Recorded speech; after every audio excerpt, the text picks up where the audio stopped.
Welcome. You are live on the Serial Entrepreneur Club. We're here every Friday at 2 p.m. Eastern Time. And this week we have a very special edition. We are going to talk about startup challenges in difficult times. And what do we mean? It could be COVID, it could be a recession. Oh my gosh, there's so many things that it could be. But Jeff is here. Jeff Sass, amazing Jeff Sass. He is my co moderator. Jeff, we're going to kick this off real quickly. What are your thoughts, your high level thoughts on challenges that a startup might actually face? Well, boy, is that a loaded question, Michelle. There's many challenges the startup faces in wonderful times, and today we want to talk about the challenges with difficult times. So these are on top of the pre-existing challenges we all face as entrepreneurs when starting a business. I think one of the big challenges now in the current state of affairs and the economic concerns that people are facing. Every day we're reading about companies having to lay off employees. I think just today Netflix announced another 300 layoffs. Many of the startups are cutting back and laying people off. And I think the challenge that presents for founders is, especially in a startup, you know, you have to make some hard decisions about, are you going into hibernation mode or are you cutting back and you're still growing? Because sometimes it almost feels counterintuitive to be cutting back in some areas of your business while still investing in other areas. So for example, you may have to reduce your overhead and lay off people in non-revenue generating positions, while at the same time might be hiring a new salesperson, right? Or investing in growing your sales activities. And that creates a number of challenges. Number one, it makes it hard to manage your budget and your overhead. But number two, when it comes to company morale and company culture, it's really important to be transparent and present things in a positive light, because it can be very confusing to your team when they see, on the one hand, some of their coworkers being let go, and on the other hand, the company is still spending money on things, and it almost sends out a mixed signal. So it's really important to understand how to cut back and grow at the same time, which sounds very counterintuitive, but I find that to be, one of the greatest challenges and one of the challenges that I've had to face when I've gone through downturns and had to cut our overhead or cut our team, but at the same time keep the company on a growth path. So I think that's one challenge, Michelle, that comes to mind for me. Yeah, I mean, you couldn't have said it better, Jeff. It really is a catch 22. Are you, you know, I'm going to just be very candid here. Are you burying the company or do you want to actually grow it when, bad times occur? And many, publications, people, experts, including those in the room here, are members and those on the stage, know that if you can persist through those difficult times and really refine your business, it could be a huge win on the other side. So before we jump in, and please start raising your hand. We want folks to come on the stage. If you're having a difficult time in your startup and you just want to talk about it, you're welcome. Or if you have some advice or some story, some tips, some hints, come up here. Everybody needs your help. So without further ado, I see our long lost leader, Colin Campbell. I think you're joining from London. Drop us some, little hints here. What are you thinking? What comes into your mind about what a business should do when they have challenges? And I know that you have run businesses that have had many challenges. Yeah, it's a shame because as startups, we do everything correctly. We follow the rules of the game. We grow the subscriber base, and then all of a sudden the rules change. All of a sudden, the cash that you had in your bank begins to dwindle, and the investors disappear. We are in today a very different environment than we were in 12 months or 6 months ago, or even I would say 3 months ago. And over the next week, month, year, as startups, we need to really think about what are we going to do to survive. And I go back a little bit here to the dot-com crash when I had a number of companies during that period of time, and I'll talk about one of them, Hostopia. This is a third company that we had launched. When I joined the company full time, I was running one of our prior companies, which had difficulties in itself, but we won't go there. I joined the company. It was losing $450,000 a month. It was growing subscribers pretty dramatically. It was a software platform. And then 9/11 hits, and it just devastated the business. Every, B2B froze. The NASDAQ was down to 12, 1,300 points. It was just a disaster. People were dropping .com from the back of their names. We never did, by the way. Hostopia.com, remained the actual name of the company. We stuck with it. And, I think that was telling because Michelle, you said, those that stick with it, those that get through the tough times, they tend to do well. And if we look back at the .com era and that crash, how similar is that to today with the crypto crash and the stock markets and private equity drying up and the IPO window shut during the last 6 months? Very, very similar. But the survivors thrived, and we saw those companies thrive. Now, what do we see happen during that time? And how did the rules change? And how are they changing now? One thing for certain is that growth is not valued as much as cash flow and even survival. So the companies that are being punished the most are the ones that are on credit, and that credit is going to run low. And we even see that with publicly traded companies. And then you have other companies that are breaking even, and they're doing a little bit better, but they still aren't as profitable. And even if they have growth, they're not being rewarded for that anymore. And you see that with the cloud computing stocks. And then third, you've got those profitable companies that are growing very quickly. And guess what? They're still being beat up. We see that in the stock market with the stocks, but they're not being beat up as much. And we also know this. They'll be around 3 years from now.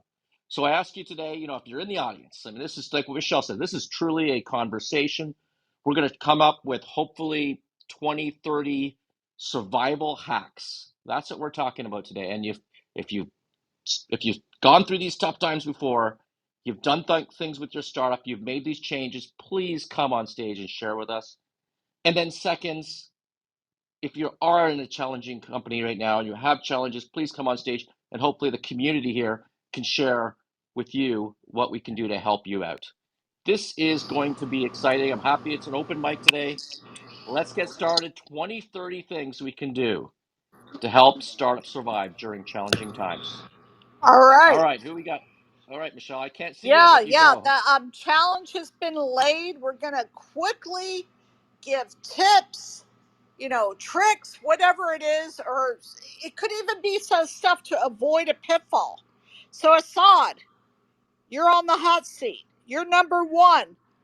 What is your tip for our members today? What do you do as a startup during hard times? Assad, we're going to go real quickly here. All right, Assad is not answering. So, Jeff, you're on the hot seat.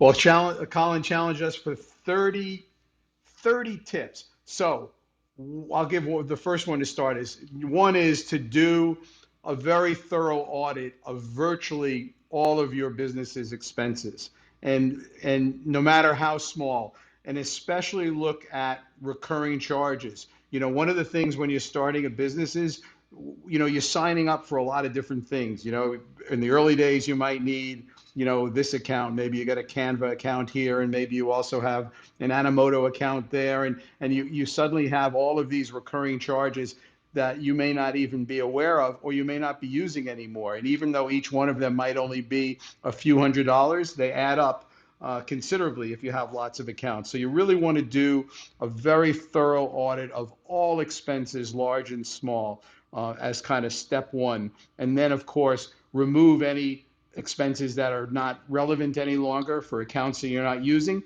and then look at the other recurring expenses, agencies you might be engaged with, et cetera, and see how you might be able to, if not permanently, temporarily reduce some of those expenses. All right, I That'd be love tip that. number one. Gave two tips, and I couldn't agree with you more, Jeff, right? Like, what are the reoccurring little softwares, whatever it is, that you should cut out on? You're not using them anyways. And agencies, like, come on, we all have to hunker down and do the work. Awesome. One and two. Now, Assad, all right, Assad's not coming on. Carlos, How's everybody doing today? we're doing great now that Yeah, we how are heard you you, doing, guys? Good? Carlos. Hit us. Oh wait, it looked like Asad finally came up. I'm gonna give Asad that opportunity real quick if that's okay. Yes, tell us what is your cost cutting or challenge or things to help avoid difficult times. We're trying to do a quick round table here, Carlos. Okay, well, originally me and my business partner, we've been in business now for 5 years. We started with a furniture restoration company, and we actually flip, well, not flip, but we actually help hotels and other companies like Williams Sonoma and Value City, and we've been doing that for 5 years. And me and my partner were trying to find out how we could build up a higher ticket. And in the last 3 months, my partner and me have been getting mentored by Myron Goldman. He is one of our mentors, and he has actually helped us look at business in a totally different way. And I actually wanted to apply it to see if it was just a gimmick. I actually helped a landscaping Come on company. and help us. We're having fun. Uh, It's we easy. Waste. we actually helped a landscaping company, and it was more of a I wanted someone to cut my yard. So it's really hot here in North Carolina, and I offered the guys like, hey, I know you're retired. What if I can help you make more money than what you already make? He has 400 yards, and with those 400 yards, he was making about $6,000 to $8,000 a month. And with the method that we learned in 3 months, I decided to give him the opportunity to use him as one of my testimonials. But I wanted him to cut my yard is the point of it. But I told him if I could help you double your money, you cut my yard for the rest of the summer, and he agreed to that. So with that being said, I taught him 4 elements that we're applying to our business that has actually benefited us. And one of it was the tickets were the first element was lead magnet, the second one was sales conversion, the third one was high ticket offer, and the fourth one was continued offer. And with that was he was able to go to all 400 of his clients and offer them $97 a month to cut their yard, weed eat, blow, and put down free weed kill. And all 400 said yes to that. His first day, he made $38,800. And 3 days later, he went back to the same 400, and I told him to offer them a bonus package just for 6 months for $297, where he would clean the gutters half off on trimming the bushes and coming out and putting down grass seed, and then in the wintertime, putting down salt for them. 202 of those people actually said yes to that, and the other 199 people said yes only to the 97. When it was said and done in 1 week, I helped somebody make $97,800. Oh my At the end of the gosh. year, he Like, Carlos, let me just stop you for a second. Like, I want to hire you as my sales manager. so So I the let's break it down a little bit here, like, because we really want to make sure we're giving people as many tips as we can in an hour. So what I first heard you say is really like focus on qualified leads. I yes, think second is, you work like hell to convert them to customers, you sweeten the deal, and then third, you upsell them, and then almost fourth, you built like a custom kind of like, subscription plan for them. yes. So at the end of the day, and he's a retired policeman. At the end of the day, I did not get a contract signed with him for him to cut my yard. He ended up saying he did it on himself. But when it was said and done, at the end of the year, he's projected to make $887,000, and Wow. he is quitting. So the point is like the things that me and my partner have learned over the years, we're applying it to our stuff as well. And we're actually doing a 5-day challenge to teach people these 4 elements that help them convert. People say you got to spend thousands of dollars. Yes, you have to spend money to make money. That is true. But if you are organic and you're true to your craft, people are going to be attracted to you to come learn from you and benefit from you. And it's really not that hard to convert what you need to convert, right? So, I mean, I love what you said, help and convert. So that's some great tips. We got those four down. You're helping us hit down to the countdown. So let's go back to Mr. Assad. Mr. Assad, what are your tips? Assad. It's okay. We're Three times you're out, right? Three times you're out. All right. yeah. So let me also say this one. I think it's a good time to go back to your KPIs and take another look at those. So when we talk about KPIs, key performance indicators, and as you know, Michelle and Jeff and I are in the e-commerce businesses. We have a number of them that we're involved with. And so one of the ones that we watch very closely is the ROAS, the return on ad spends. And for us in our e-commerce businesses, if we're spending more than 35%, which is a lot, by the way, but if we're spending more than 35% in ad spend, and that hurts our business. That means that we're no longer profitable. And so we even chose in one of our companies to slow the growth down, but to drive that ad spending down. I mean, Facebook, the reality is they charge a lot. Google, the same. YouTube, all of them. And we as businesses, we got to make certain that we're profitable. So even if we mean slowing our growth down, but we wouldn't have really identified that if we didn't do a daily KPR of an ROAS, a ROAS. And so I asked you to look internally and think about that. What is your daily KPI? Whether it's subscribers, whether it's churn, whether it's average revenue per user, looking at those KPIs, and we do want to try to find some leading indicators, like for instance, number of contacts made, for sales, those kind of things. So I'd say review KPIs. Love that. And for those that didn't catch it, ROAS is your return on ad spend. So that's a great leading indicator, like you said, and there are several others. All right, we're going to go a little bit popcorn style here. Let's get down to the ladies. And I see Gina. Like, come on, like, Gina, well, what's a couple of, advice points that you could help folks with? Just throw it out there. Gina. All right, let's go to Beverly. Beverly, your mute button is in the right. Oh, there's Gina. Oh, there's Gina. Hi, Michelle. Sorry about that. Had trouble finding the mute button for a second. Yeah, so I just think, working at startups as an email marketing manager, one of the first books that we were kind of given working here was The One Thing by Gary Keller, which is, you want to learn to cut through your distractions, your clutter, and achieve better results in less time. So I think that's really something that helps with challenges in difficult times, is focusing on that one thing or that one strategy, becoming aligned with your team to overcome certain obstacles. I love that. So focus. You're right, and I'm going to just elaborate a little bit there, Gina. Is there's a lot of power in saying no, right, Gina? Like, Absolutely. what are your top three, whatever it is, goals, and just like focus like hell, like crazy on those, and make those. We used to say, you're doubling down, right, on those, and make it happen. So thank you, Gina. Yeah, absolutely. All right, let's go back to Miss Beverly. I saw you were ready to talk. Beverly.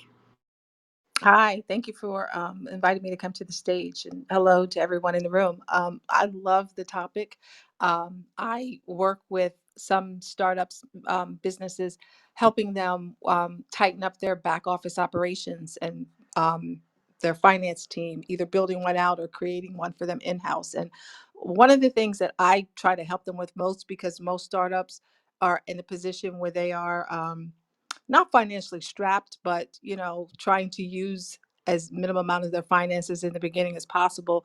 A big, huge part of that is tightening up those operations, those processes and procedures, making sure that mistakes aren't being made over and over again, that they're costing you money, not and also making your getting the return on investment on your marketing, and that's a part of the procedure process. That's making sure that every time a customer is dealing with your business, that's dealing with it, every customer is dealing with the same level of work being put out, exceptionalism, optimum efficiency being done. And that's having proper procedure. One person isn't doing one thing, another person is doing another thing, making sure that your business is being presented well at all times to the level that your customers expect. But I would also agree definitely with Jeffrey. Double check those expenses, look at the budget, make a budget, tighten up the budget as much as possible, look at what's working, what's not. A lot of companies hold on to things that are making them money, but not a lot of money. So focus on what's making you a lot of money for the time being, if necessary. Kind of like what Colin was saying, look at your KPIs. Focus on something different every day, whether it's the customer, whether it's churn, and just make sure that you set goals. Definitely, that will help too, because you're just kind of out there doing stuff. You got to have a plan, a strategy, set a goal. Say, if I looking at churn one day, focus on what you can do to bring these customers back. If you're focused on marketers, set a budget, set a goal. How do you want to bring them back? What resources? What you don't have. One way you can save money for a startup is if you don't automate it. Look into that. That's definitely a lesser expensive way to go. What isn't being done in-house, but that you need done to be cleaned out, of course, you can always outsource um, on a part-time basis, rather than hiring an employee and going through the steps of trying to accommodate them with a salary. If you don't have an 8-hour job, you know I've gone into work with some startups that have like a full team and have like really 4 hours worth of work for 8 people, and I'm like, you can cut this down to 4 or 3 people and save money there. So it's just different things that you can look at, but I would definitely say the expenses, the KPIs, and tightening up your budget, looking at specifically what's working and flowing with that, and being able to cut off what isn't working. Thank you. Yeah, I like Beverly. I like what you're saying about the outsourcing too. And I know that in our companies where we get a procedure or a process that is recurring, business process outsourcing, that we've had a lot of luck outsourcing to countries like the Philippines for a virtual agent where you literally pay, where you may be paying $40,000 a year in the United States for, you can pay, $600-700 a month. So you're probably talking 10K a year. And they're almost as effective. It really depends, though, on the type of function and the type of work. But if you do have these repeatable processes, you can reduce your labor costs by hiring people overseas. And actually, that can help you scale as well. So you don't necessarily have to get rid of employee.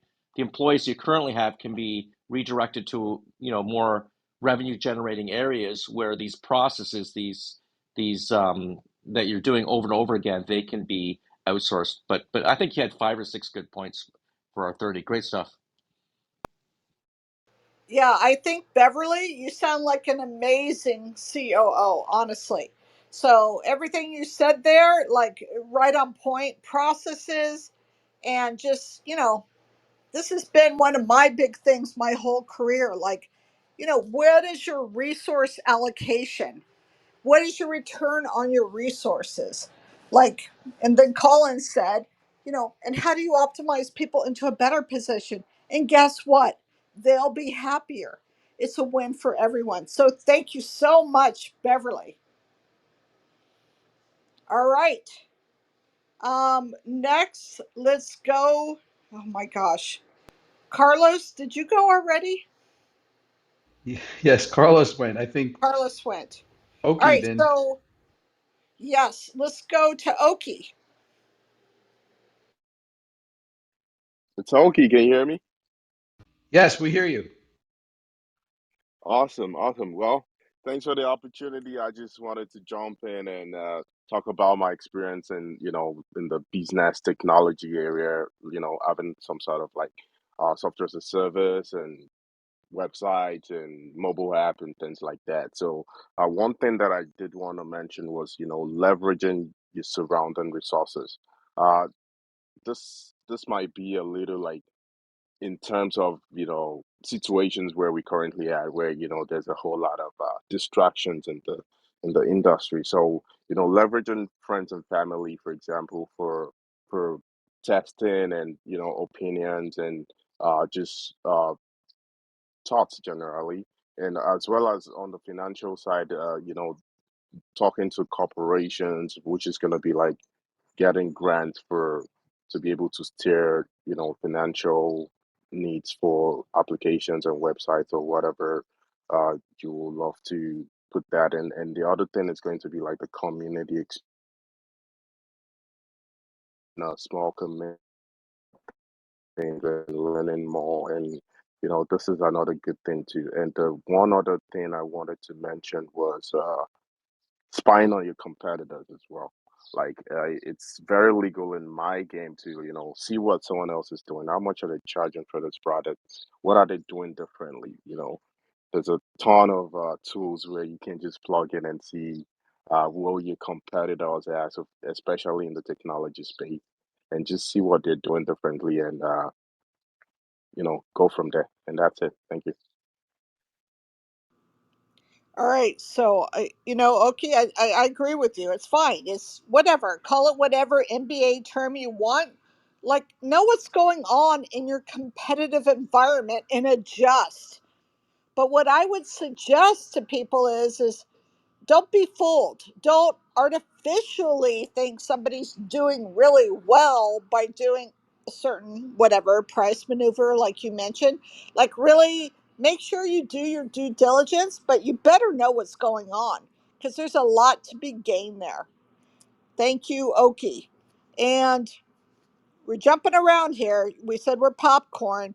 But next, let's go to Susan.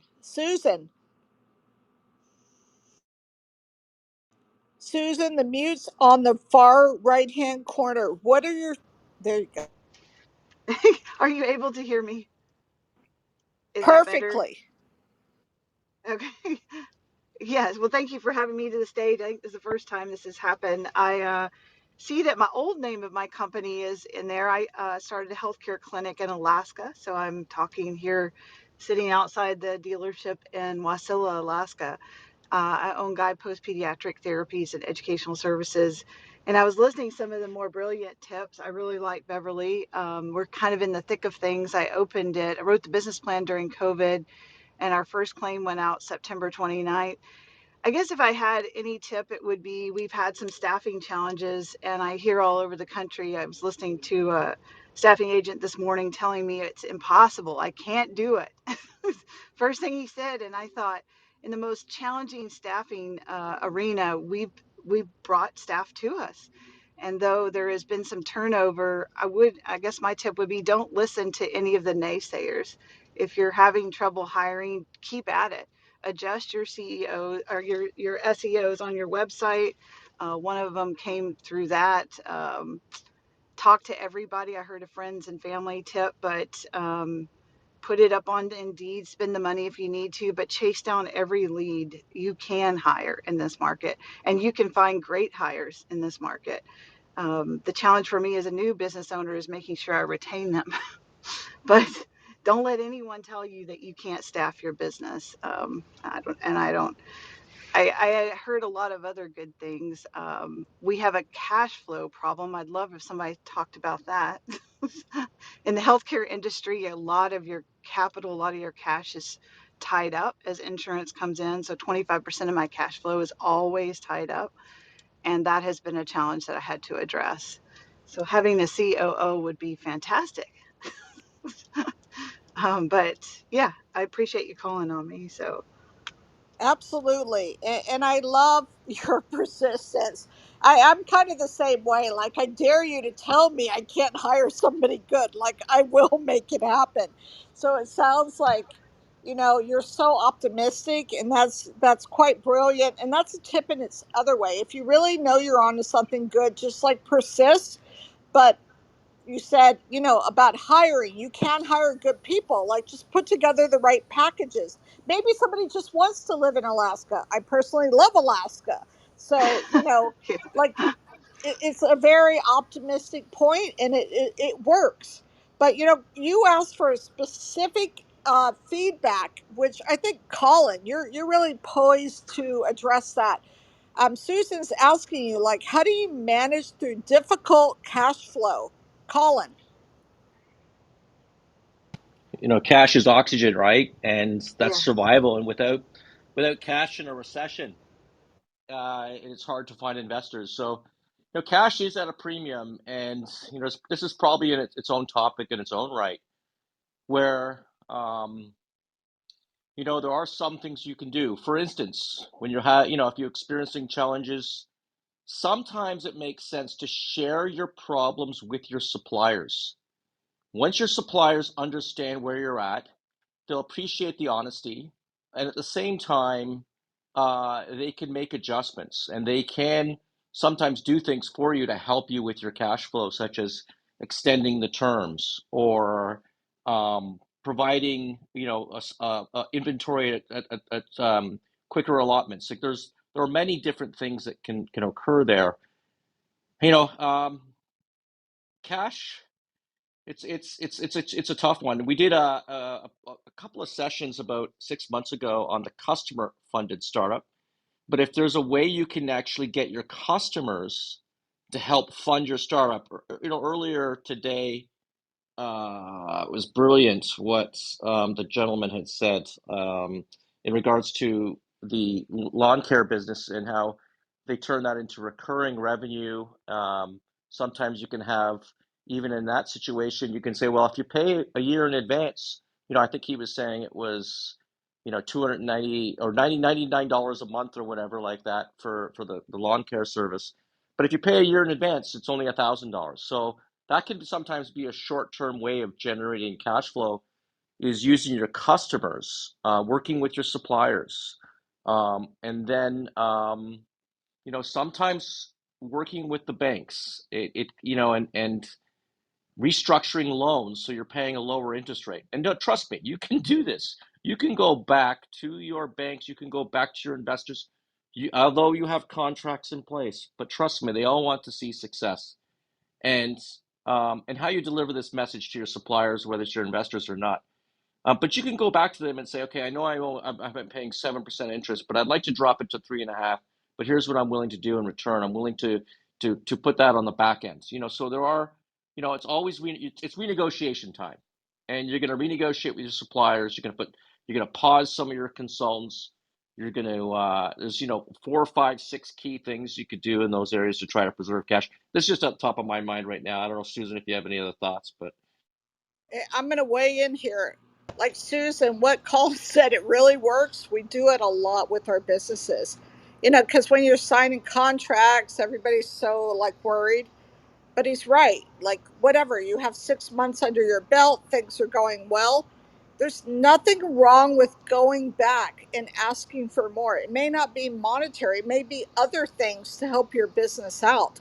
These are very viable options, because guess what? They don't want to lose you. But something else came to my mind, because you said specifically, if I understood you correctly, that you do clinics. And this is something I always wonder why more doctors slash clinics don't do, is offer a concierge service. Like, I would sign up with it tomorrow with my doctor. And I have family in the medical profession where people pay like $50,000. But I think there's a place in the market, maybe for like a couple $1,000s a year, they get a concierge service. Like, maybe will do house calls 4 times a year. Or maybe, if they have there's so many variations on that, just to add quick service. Because when people need help, like we had friends that had COVID recently, and they just wanted to, they just wanted the prescription for that fast release pill. if you were on a concierge service, like I could drop, a phone call in and just get your personal whatever response within 24 hours. Like there's some very cool things that you could do that are greatly beneficial, I think, to prospective and current customers, that you could feel good about. So that's just a few ideas, Susan. Oh, those are some wonderful ideas. I guess we did pivot telehealth. My build out wasn't done till December 1. So we're occupational, physical, speech, behavioral mental health, and educational services. And I do think being Johnny on the spot, getting people in day of or week of with a referral has made a big difference. That's where our excellent reviews are. People are desperate for healthcare. Their children are in need of healthcare, or they've been shut up in the house. And so they are super glad to see us even before we had the build out. Now that the build out is open, that's the feedback that I get a lot. A parent told me, gosh, Friday, hey, I fly my kid down to Arizona for top notch care. Now I drive him across from South Anchorage to you because you're just that good, or my people are, not me. My people are that good. And so, wow, it was like a staffing win. I love the suggestions about cash flow.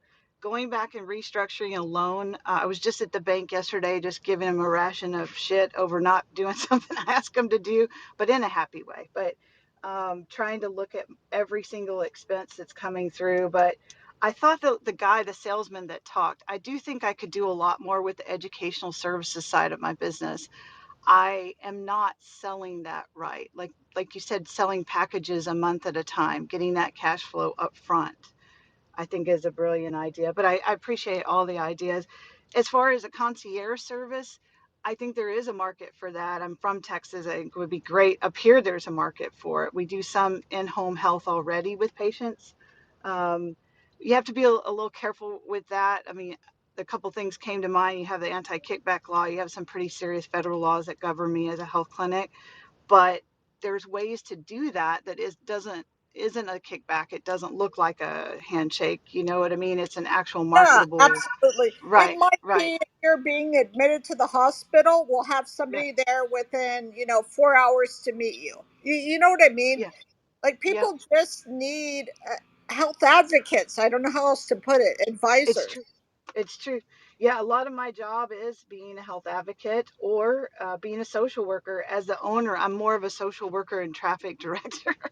Now, my people do the healthcare stuff, but it's true. Yeah, walking with a family through a behavioral mental health crisis is one of the things we did last month. So I think there is a market for it. Can I charge for it? That's a very interesting thought. All good thoughts. Yeah. All Yeah, very right. good. Thank you. Thank you. It was amazing having you on. Thank you for Yes, joining. ma'am. Thank you for having me. You bet. All right, let's go to Joe. Joe, we're dying to hear your suggestion for businesses, startups that are hitting hard times. Do a good benefits versus efforts of your current projects. So make sure that you are working on the lowest effort with the greatest benefit tasks prioritized. That was so succinct.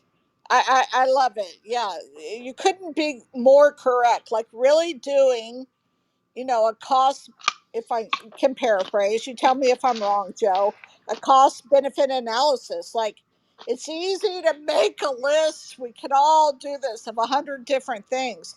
But what will get us the fastest, fastest? I don't know if I said that right? The furthest, fastest, sorry. Or the furthest So with the least amount of effort. yeah, all right. Yeah, you said it much better than me. Okay, I'm a little tongue tied here, but yeah, I couldn't agree more with you. Um, is there anything else to add to that? That was fantastic. But do you want to add anything else? That's what I'm currently working on. That and then customer journey is my next step. So after that, I'm polishing off customer personas before I go and, as a friend told me, don't go put on the marketing gasoline until you have a good process to be able to handle all the work you already have. Really smart. So it sounds like you're an expert prioritizing, if I can say. I mean, really, yeah, prioritization. And like you said, like, how can you get the furthest, fastest? Like, thank you for adding that, Joe. You just like built in a bit of reality for us. So thank you. Happily.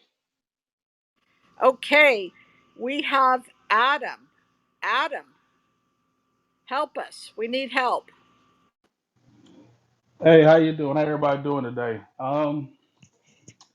So for me, which is funny, 'cause I used to hate this kind of advice when I used to get it early on, but actually perspective. So you can't have one-dimensional things in life. So everything there's a good to a bad. So even in a recession, if you actually research it, it's actually 40 trillion physical dollars out there in the earth and floating around in the world. So the ideal of recession and money shortage and everything, it depends on where it's going. So yes, some things may be dying down in some area, but other things are growing. Take for instance, you can kind of look at COVID, where people made millions of dollars off of selling tissue and everything else. So sometimes you got to look and understanding. So where are the focal points and where the money flowing? So if you look at how things are, there's somebody's willing to pay you $1 million out here, but it just got to know who you are. So if you provide the right value for them, you can kind of be able to get to where you want to go. So just in general, if you look at the right side of things, even when things are hard, it's down, you're like, this sucks, there's nobody paying me, nobody got the money. Like, is it really got the money, or are you looking in the wrong pond right now? Is it a bigger ocean where people got plenty of money ready to give it to you? So, like most people know, the rich and the wealthy, they can't let money sit around. So they got to find ways to give money. So if you're providing value, money will attract to you. So if you're looking in the right areas, there's always money constantly flowing. That's why you always hear about people in depressions making the greatest amount of wealth ever, because there's opportunities in it. Now it might suck, might be a lot of distractions in it, but if you look in the right areas, it's always money to be made in any market. Adam, like you're a breath of fresh air.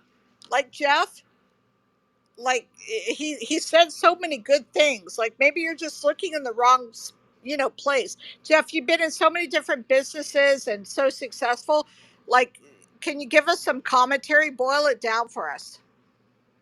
Well, these were all, great suggestions, and these are things that really every startup should be doing all the time, not just in difficult times, right? These are just really all these suggestions we've heard today have been just really good best practices. I really liked, I think it was Joe's idea about the cost benefit analysis, and actually you can do that really easily on a whiteboard. Literally, just make a quadrant graph and just plot things on the quadrants. Where the far where you have it at the top is the difficulty, and to the right is the benefits, the results, and you can very quickly plot things out and see which of the items that have the highest benefit for the lowest amount of effort. So I really like that idea.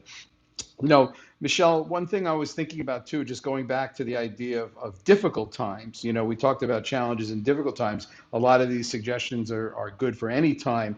You know, I'm old and I've been in business for 40 years. So I've lived through, many difficult times. I've lived through businesses that have gone bankrupt. I've lived through, businesses that had to deal with stock market crashes and housing crises and terrorist attacks.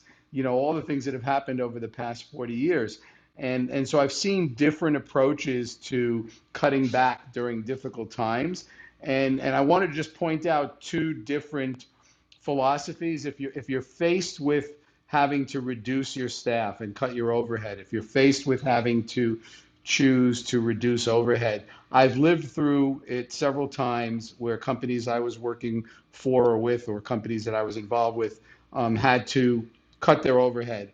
And there are two choices that often you have to make. One choice, and one time I went through this, we decided to cut everyone's salary across the board. So everyone in the company, from top to bottom, got a salary cut. So everyone felt the pain. Another time when I lived through a similar situation, this company chose a different path and chose not to cut the salaries of anyone who remained, but to cut people, right? And reduce the number of people on the team and unfortunately lay off some people. Two different approaches, same result. Arguably both caused the same reduction in overhead, but two different results in terms of what happened afterwards. And so this is something to think about if you're faced with that situation. And I'm not sure there's a right or wrong answer here. It's just two different approaches. But, when you make everybody feel the pain in that circumstances, certainly everyone felt, they were aligned, everyone's interests were aligned, but it also created, it was a difficult time for the morale of that company. And it was a difficult time because you had everyone kind of depressed, and it was much harder in that instance, in my opinion, to sort of rally the troops and everyone really come together to make the company succeed. The flip side, in the circumstance where we cut people, but the remaining people actually, remained whole, so to speak. It was a much easier time to rally the troops and get the remaining team members to really step up, up their game, really focus on everything that had to be done to make the company survive and thrive and get through the difficult times. So again, I'm not advocating one or the other. Every company's different. Every company has a different culture. So you as the founder, are going to have to decide. But I did want to point out that there are different ways to approach getting the same result. The result being, in this case, an overhead reduction of X dollars.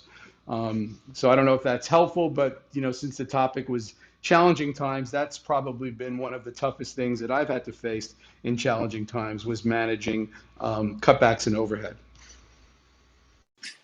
Yeah, I just happened to be in Guernsey a few days ago, and we visited an orchard. And my family has a tree farm, so it was of interest to us.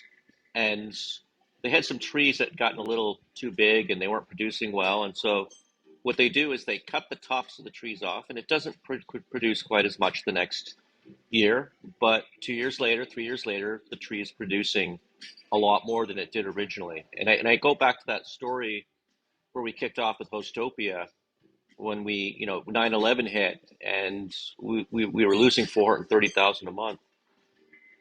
And one of the first things we did have to do a layoff. It was unfortunate, but of the 100 employees, we cut about 30% of our workforce, and that was a tough group. That was those 65 employees who remained. They were the basis for building that company to become a successfully publicly traded company, ultimately sold to Deluxe only 8 years later. So the tree, you chop it up the top. It is painful at the beginning. There's some losses, but you do benefit from that. I just wanted to throw one other thing out there for everyone here. I think when we're in times like this, difficult times, that what we really need to do is lean on others. Uh, Put together a circle of trust. I am involved with an organization called Entrepreneurs Organization, and I meet with other business owners every month, and we discuss with everyone our challenges and our problems, and we help resolve them. And I think you can create a trust. You can create a group of people, whether your investors, your friends. It doesn't have to cost you any money. They can be not necessarily board of directors, but board of advisors. That's a smart way of going. Everybody wants to be part of something. They want to be part of a startup. And you bring in a board of advisors, and they can help you turn around a company. And I've done that many times. I've gone onto board of directors and board of advisors for companies, and we've tried to help them turn their company around. So that's the other thing I would suggest. I don't know if there's any other ideas here in the audience, but get a reliable group of friends and experts around you. Yeah, I that's a great it's great advice. I don't even want to say idea. I actually recently was reading an article, I think it was out of Harvard Business Review, just talking about what makes people successful in their career.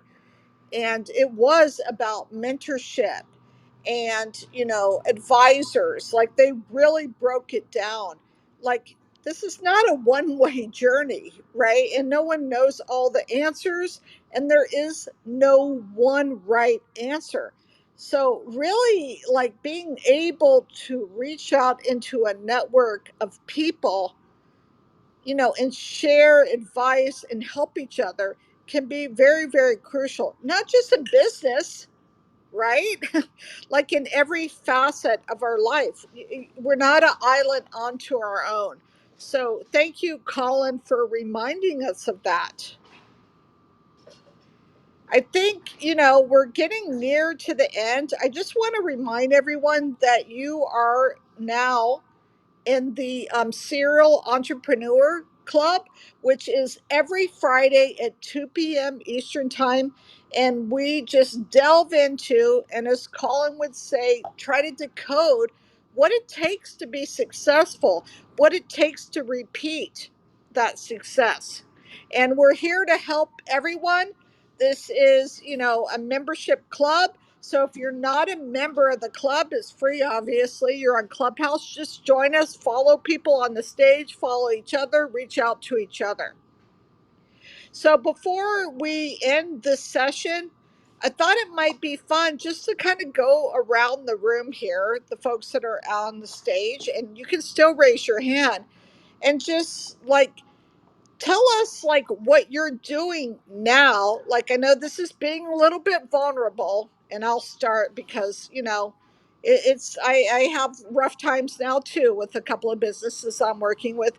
Just go around the room and just say, you know very, briefly, a challenge that you're facing and what you're doing. And there's no right or wrong answer. Okay. So we're looking forward to this. I will start off. I'm running a company, and we've been very challenged with shipping and manufacturing, which has been predominantly out of China. So, what we are doing, and it's been very hard, is we're trying to source very, very locally.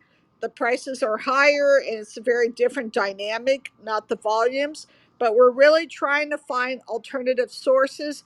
What we have found that is working experimentally is reaching out to the community, not big manufacturers, but local people that can just like help us in to be very concrete here, in cat beds, like just sewing like 50 cat beds at a time compared to what we were doing, which was thousands out of China in the past. So I'm Michelle, and that's my challenge, and that's how I'm trying to overcome it. So Jeffrey. Well, I think one of the things um, that we've done lately to kind of really stay focused and improve the margins on products is really taking a deep dive and look at the performance of different products that we're selling relative to their costs and margins, and going through and doing a very detailed ABC analysis. An A product is something that sells well and also has a good margin. A B product might be something it might be selling well, but it doesn't have a very good margin, or conversely, something that has a really good margin, but it doesn't sell very well, so it doesn't matter. And then, of course, C products would be things that don't have a very good margin and they don't sell very well. And then looking at changing how we position and market those products according to what category they're in. So putting more concerted efforts behind the A's, seeing if you can bring the C's up to B's, et cetera. So doing that kind of analysis and really, getting very granular with the performance of each individual product, but performance as it relates to the profitability. Hopefully that makes sense. Yeah, absolutely. And not to be too MBA-ish, but it's very like, the product matrix. Like, what are your rising stars? What are your dogs? Like, I love that. Like, really understanding what's moving the needle and what can move the needle, which you talked about earlier, Jeff, because you don't want to rob that. So, thank you.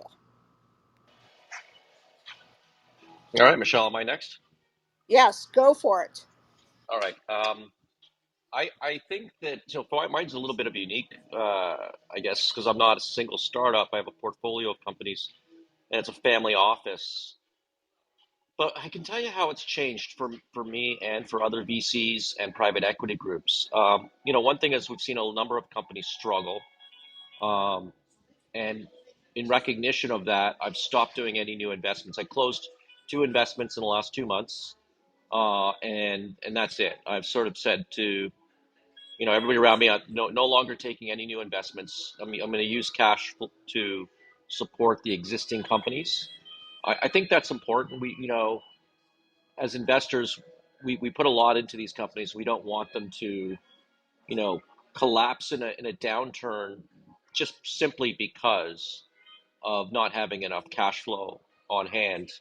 Um, so you'll see that with a lot of the investors now. It's going to become a lot more challenging to raise money. It's not impossible, but it is going to be more challenging because everyone's looking internally. Everyone's looking at how can we make certain that our existing portfolio can survive through this challenging time.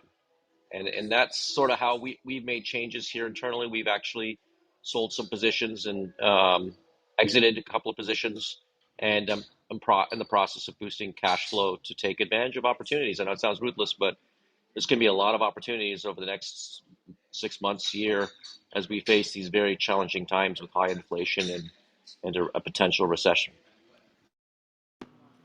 All right, I love that, Colin, and we really appreciate your perspective as an investor on a portfolio of businesses. Cash is king, right? Like just focus on what you have if you feel it's good and make it work. So thank you. Yeah, and I actually, on top of that, I just pulled a big loan at a 5% interest rate, which you know for me it was like, oh my gosh, I only 6 months ago I was getting 3% on my real estate, and now it's over 5%, and I haven't closed the loan yet, but it's going to close pretty soon. But I recognize the importance, even if I'm paying the higher interest rates, the importance of having cash flow cash in challenging times is big opportunity for investors and entrepreneurs who are in a position to take advantage of that.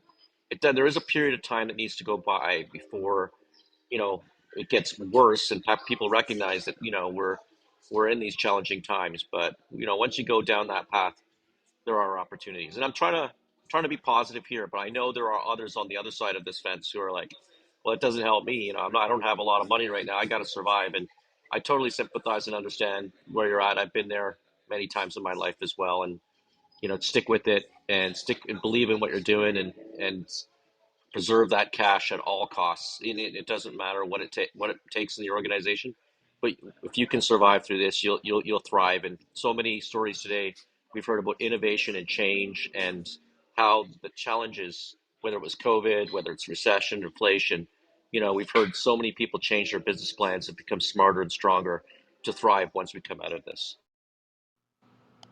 Awesome. All right, callers, quickly, what is your challenge and what are you doing?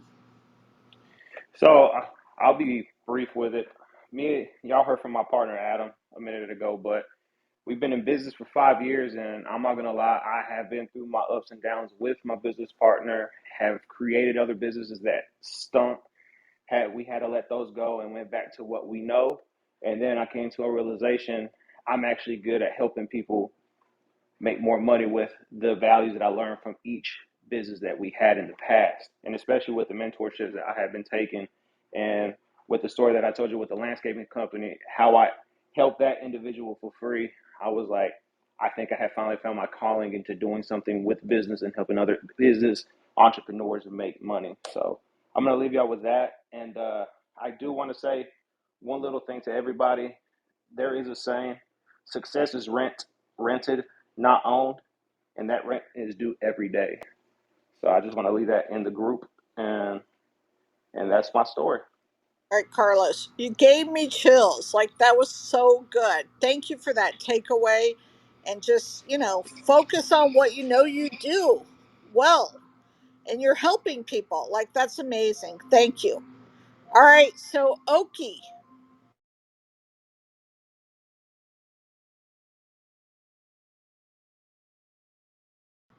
Okay, let's go to Beverly. Beverly, you're our COO here on the stage. Like, tell us, my friend. Well, one of the recent challenges that I have, because I worked so one on one, that's um, the basis of my business. I'm a consultant.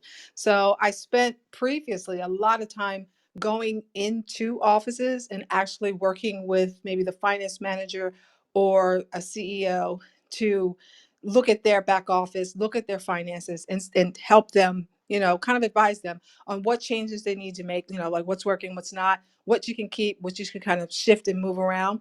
And then when COVID hit, I didn't travel, I couldn't travel, to these offices. A lot of them were working from home, start doing of course, over the internet, the Zoom, and that worked out great.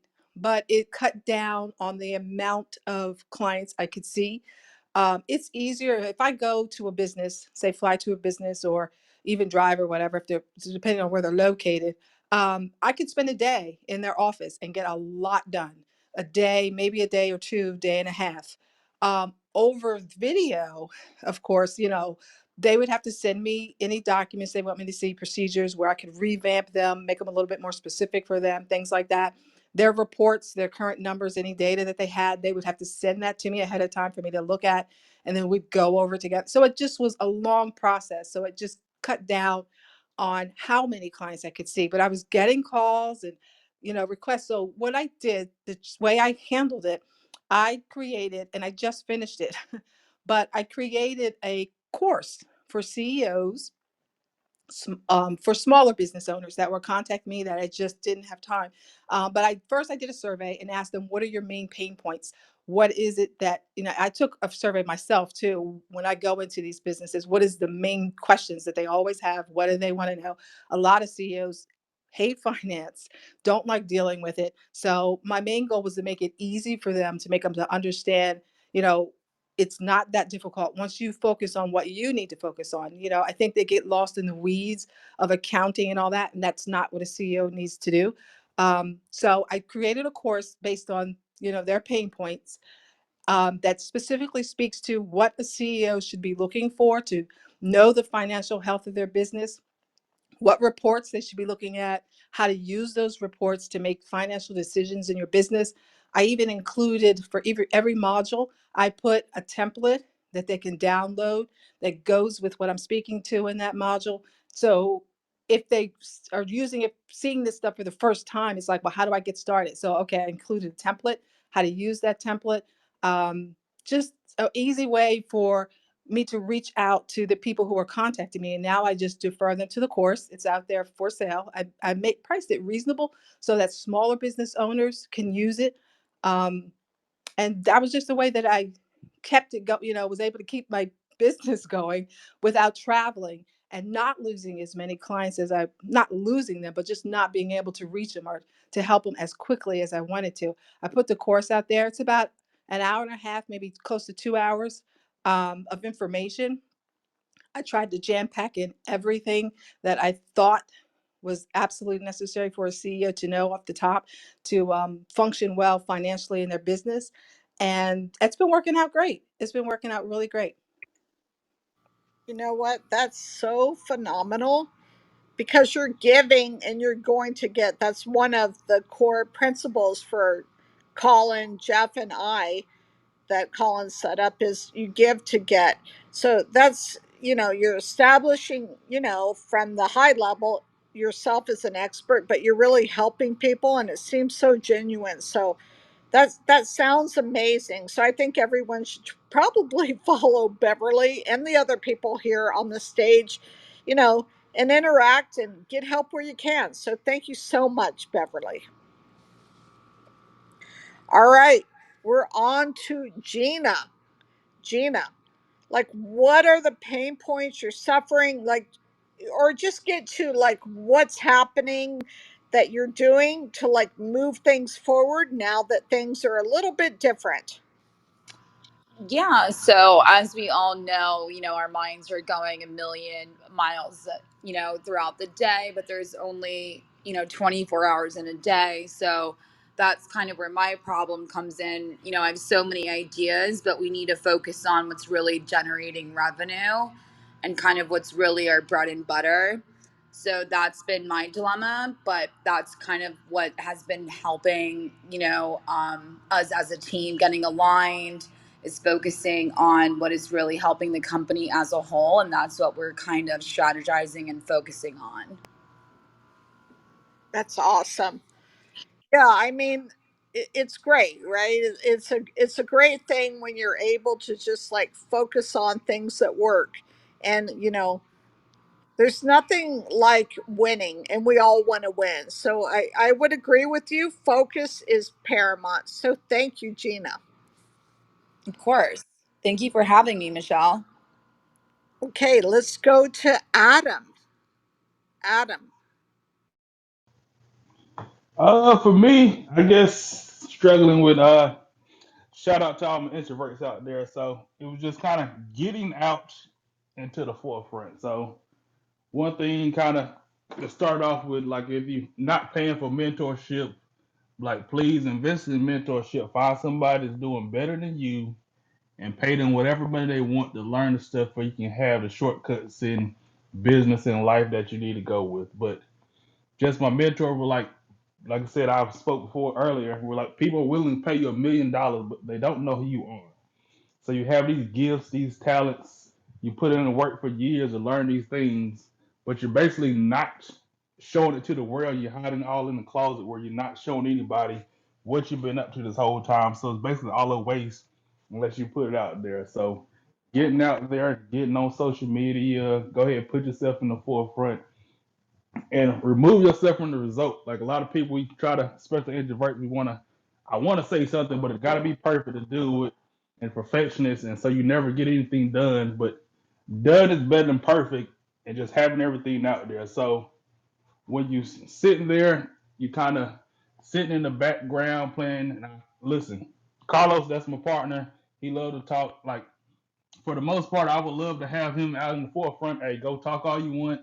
I handle the back end stuff. But sometimes we have certain strengths where like either require both of us to be out there anyway. So if you struggle with anything on being the forefront, like listen, just go out there and just do content. Just do it for the repetitive motion. Get leave the results alone. Just for count how many times you want to put out content, how many times you want to make a post, put yourself out there, leave the followers, the likes, the comments, the share, the saves out of it, and just go for building the muscle memory of it. And then do it 1,000 times, then look where you at, and all of a sudden you realize people actually appreciate the gifts that you actually offering. So that's kind of the thing I was struggling with. So I'm kind of more trying to put myself out there in the forefront and kind of work on that in the things. That's great, Adam. You know, it's such a great lesson across all of life and business, right? You're just living life and you're moving forward, and you know that's commendable. So we really appreciate that, like reinforcement. Like just you don't know if you're doing anything right or wrong, but you have to do it, right, Adam? Like you just have to get out there and do it, and work with your friends, your peers, your mentors, whomever it is. So we're wishing the best for you, and we appreciate that, Adam. Thank you so much. All right. Last but not least, we have Meseret, and I hope I said your name right. Meseret, is there any parting, you know, experience or advice or suggestions that you might offer our fellow members here at Startup Club? I wish. I'm looking for that actually myself. Yes, I have been really, really, trying to get a product out since February that we have been saying that we want to launch. We are building a product, a B2B, B2C product. And I thought that we had all the elements, but then it's one way or the other, whether it's the lawyers getting the documents being done for our platform, or the developers being a bit late, tying up things and stuff. And when Colin especially was mentioning protect by any means the cash that we have, and I have been really trying to save so that we don't burn so fast and run out, just shrink our runway. So those has been the challenge, but I think I really do agree what you said, and someone else also said that it is good to reach out to people. So I have been reach out to pretty much every network that we have. So we do have very, very good people helping us out as advisory board, two of them. So that has been helpful. So anyone who gets stuck, don't really give up. That's mine, because we have been pushing since February, and we're really close now and aiming for July launch. And I think a support, whether it's mentor, and if it is possible, even someone who can actually advise in a regular basis or anything like that, without when we don't have the cash to hire someone and be in a luxury of having a bit better budget. Those are, for me at least, my parting advice to myself and to someone else in my own situation like that, similar situations. So thank you for having me. Thank you. So we're at the end. Actually, we went about 10 minutes over. Like, this was amazing session. Thank you everyone for contributing here and for listening. Like, we're a community, we're a club, we're a startup club, and this is how we help each other. So we greatly appreciate your joining us today. We're here every Friday at 2 p.m. Eastern Time. If you want to see past sessions or want to join our email list, please go to www.startup.club. We have a simple mission. We're just trying to help each other and decode and figure out how to all succeed. So, thank you, everyone, and have an amazing weekend and be well. Thank you so much. Thank you, Michelle. Thanks, everyone.